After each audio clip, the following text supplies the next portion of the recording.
Pengadilan Negeri Stabat memvonis bebas mantan Bupati Langkat, Sumatera Utara terbit rencana perangin-angin Senin sore.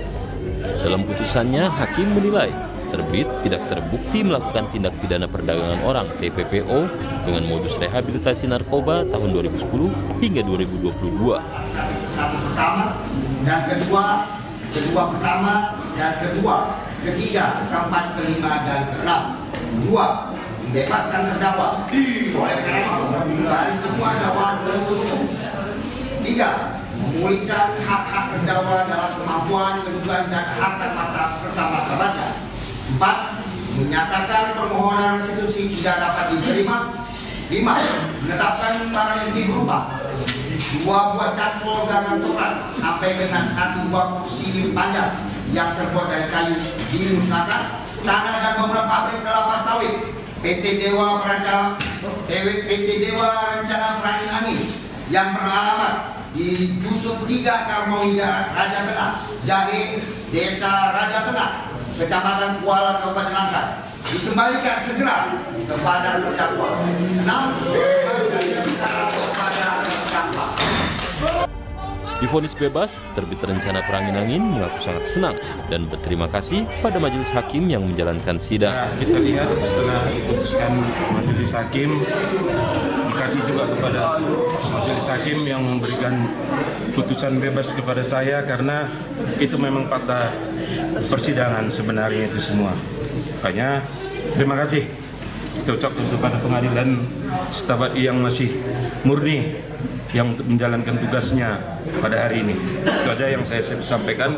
Terima kasih kepada media semua. Sebelumnya, jaksa menuntut terbit 14 tahun penjara, denda 500 juta rupiah, dan biaya restitusi sebesar 2,3 miliar rupiah kepada 11 korban atau ahli warisnya.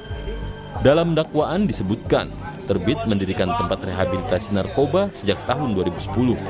Di tempat itu, pengurus kerangkeng menyuruh korbannya bekerja tanpa dibayar.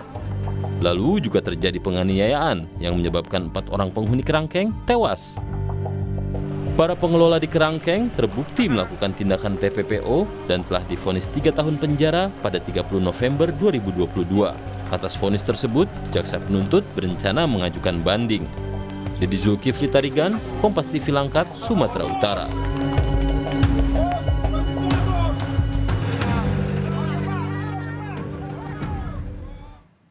Kita bahas, saudara, soal vonis bebas mantan Bupati Langkat atas kasus tindak pidana perdagangan orang bermodus rehabilitasi narkoba. Bersama dengan Komisioner Komnas HAM sudah ada Bu Anis Hidayah. Selamat pagi, Bu Anis.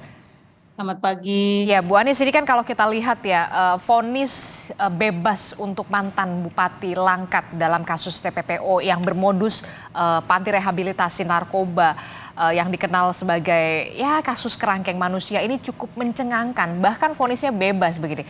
Respon Anda bagaimana selaku Komnas HAM?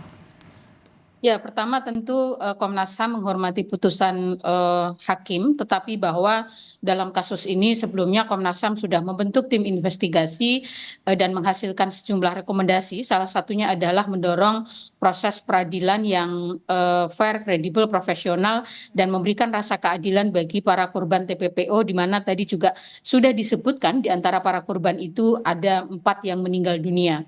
Dan dalam penyelidikan tersebut Komnas HAM memang menemukan sejumlah fakta yang cukup kuat di mana terjadi praktek dugaan perbudakan manusia gitu ya, kasus TPPO yang kemudian itu ditindaklanjuti dengan proses hukum, di mana pada 2 tahun sebelumnya juga sudah ada vonis dari pengadilan di mana para petugas yang itu notabene merupakan orang suruhan bupati itu sudah divonis 3 tahun penjara.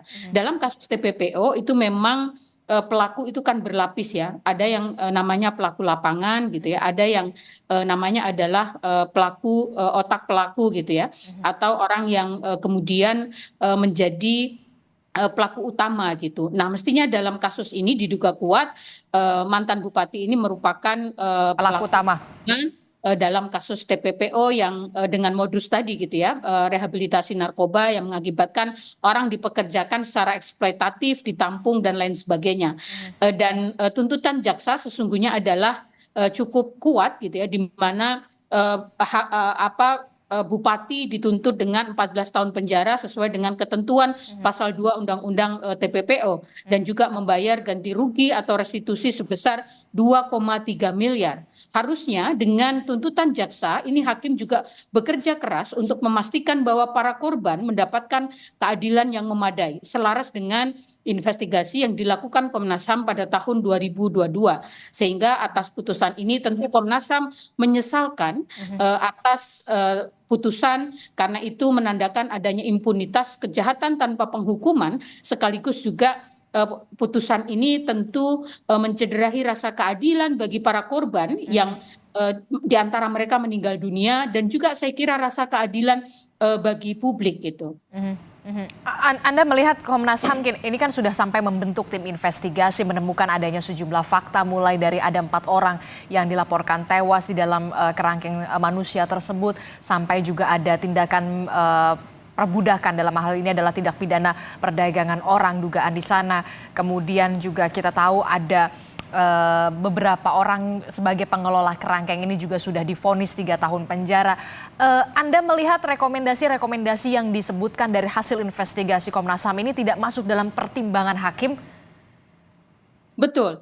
Jadi rekomendasi yang dihasilkan Komnas HAM pada penyelidikan pemantauan pada tahun 2022 ini tidak menjadi pertimbangan majelis hakim dalam pemutusan perkara ini gitu ya. Dan dalam pemutusan perkara sebelumnya itu juga vonisnya cukup ringan ya, 3 tahun penjara. Dan sebenarnya putusan ini juga menjadi pertanyaan kita semua kalau para pegawainya itu divonis dengan tindak pidana perdagangan orang gitu ya dengan vonis 3 tahun penjara, tetapi justru orang yang mempekerjakan para pegawai ini dibebaskan, ini menjadi pertanyaan bagi kita semua. Bagaimana perspektif para hakim terkait dengan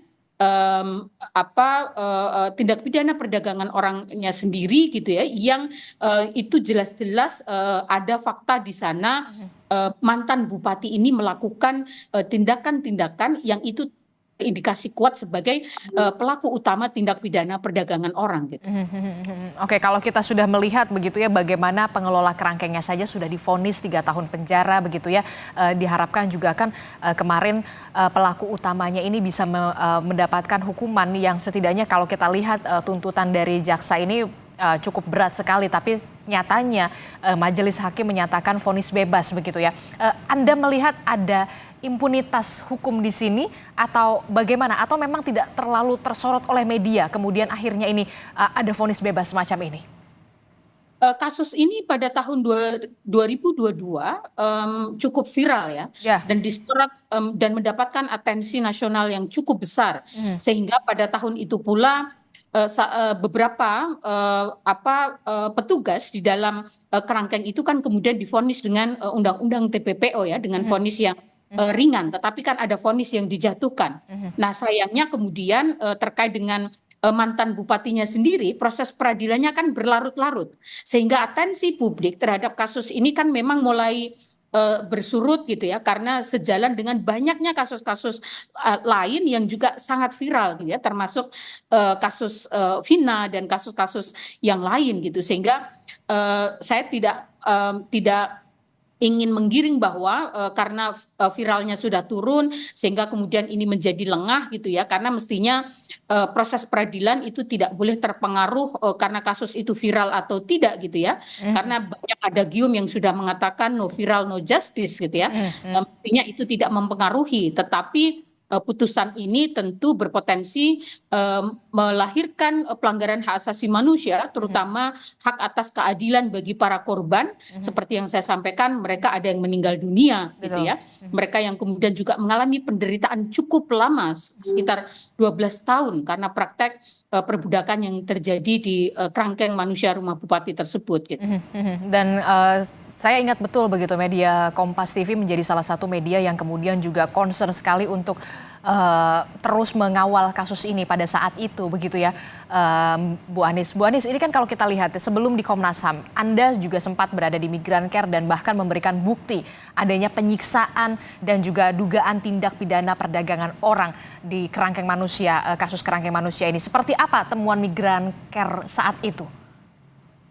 Iya, kebetulan dalam kasus Langkat ini saya belum di Komnas HAM dan saya yang melaporkan kasus ini dalam posisi saya masih di Migrant Care kepada Komnas HAM. Beberapa bukti-bukti yang kami sampaikan kepada Komnas HAM saat itu adalah adanya dugaan penganiayaan, kemudian orang dikerangkeng, dieksploitasi, bekerja tidak diupah gitu ya, kemudian ada yang meninggal dunia dan lain-lain gitu. Nah, itu semua fakta-fakta itu kami mendapatkan pengaduan dari masyarakat dan kami sampaikan pengaduan itu kepada Komnas HAM pada Februari tahun 2022 yang kemudian Komnas HAM membentuk tim investigasi yang menghasilkan sejumlah rekomendasi. Salah satu rekomendasinya adalah terkait dengan mendorong aparat penegak hukum bekerja secara profesional berbasis pada scientific crime investigation untuk menjerat para pelaku gitu ya dan memberikan keadilan bagi para korban sampai pada pemulihan restitusi bagi para korban. Nah, di dalam kasus ini jaksa memang menuntut 14 tahun penjara, kemudian denda 500 juta, tetapi juga restitusi sebesar 2,3 miliar kepada para korban. Tetapi dengan putusnya perkara ini bebas bagi bupati, maka kemudian tentu restitusi itu kemudian tidak diputuskan gitu ya oleh hakim. Oke, memang kita tetap harus menghargai dan juga menghormati putusan yang memang sudah dibacakan oleh majelis hakim. Tapi kemudian begini, jaksa ini menyatakan akan banding terkait dengan putusan ini, putusan bebas ini yang kemudian juga mencengangkan kita semua begitu ya. Terakhir, Bu Anissa, harapan Anda sebagai Komnas HAM, apakah nanti akan ada upaya langkah-langkah hukum selanjutnya terkait dengan putusan vonis bebas ini? Ya, kami belum memutuskan langkah seperti apa yang akan kami ambil di Komnas HAM, tetapi pada prinsipnya kami mendukung upaya jaksa untuk melakukan upaya banding gitu ya, karena sekali lagi vonis ini mencederai rasa keadilan bagi korban dan juga bagi kita semua yang selama beberapa tahun mengikuti kasus ini seperti luka yang sangat dalam gitu ya, karena di Republik yang sudah merdeka sekian puluh tahun kita masih menemui praktek perbudakan modern yang itu terjadi di negara kita sendiri gitu. Sangat miris begitu ya, kemudian ada praktik perbudakan modern semacam ini yang kemudian ternyata majelis hakim sudah membacakan putusan vonis bebas. Tentu saja kita harapkan jaksa akan mengajukan banding secepatnya. Terima kasih Komisioner Komnas HAM Anies Hidayah telah bergabung bersama kami. Sehat selalu Bu Anies. Terima kasih.